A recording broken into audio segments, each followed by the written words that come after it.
சொல்லியிருக்காங்க railway station Rameswaram அப்படின்றது. So நம்ம இப்போ எவ்வளோ அளவுக்கு டெவலப் பண்ணியிருக்காங்க அப்படின்றத பற்றி பார்ப்போம். அங்கே நேராக நடந்து போவோம். ஓகேவா? ஆக்சுவலாக இது வந்து இந்த ரயில்வே ஸ்டேஷனோட வீடியோ இதுதான். இதில் பார்த்தீங்கன்னா 28 ட்ரெயின் கிட்ட வரப்போகுது. பெரிய பிரம்மாண்டமாக கட்டுறாங்க. இதை பார்க்குறதுக்கே வந்து ஒரு கோவில் மாதிரி இருக்குது. ஸோ அதனுடைய பிளான் தான் இது. நான் இன்னும் அப்படியே வியூவாக காட்டுறேன். இன்னும் கன்ஸ்ட்ரக்ஷன் போயிட்டுருக்கு. ஸோ இதை பாருங்கள். ஓகே, நான் ஆக்சுவலாக இப்போ பார்த்தோம் இல்லையா, அது ராமேஸ்வரத்தில் ரயில்வே ஸ்டேஷன் புதுசாக கட்டிகிட்டு இருக்காங்க. நாங்கள் போர்டு காமிச்சேன். ஸோ இது வந்து பார்த்திங்கன்னா ஒரு மண்டபம் இருக்கிற மாதிரியே தான் வந்து இந்த ரயில்வே ஸ்டேஷன் கட்டுறாங்க. இதில் 28 டைப் ஆஃப் ட்ரெயின்ஸ் வந்து வரப்போகிறதா சொல்கிறாங்க.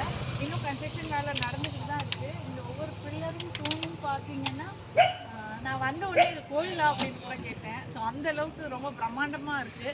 ஸோ கட்டி முடித்ததும் பார்ப்போம். இந்த மாதிரி பாம்பன் பாலமும் மார்னிங் நம்ம பார்த்தோம். பாம்பன் பாலத்தில் வந்து அது 120 வருஷம் பழமை வாய்ந்தது அந்த பாம்பன் பாலம்.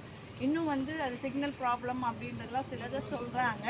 ஆனால் வந்து அது எல்லாம் முடித்து வர பார்ப்போம். March 3 சொல்கிறாங்க. சீக்கிரமாக நம்ம ஓப்பன் பண்ணால் ரொம்ப நல்லாயிருக்கும். ஸோ இது இப்போதைக்கு இருக்குது.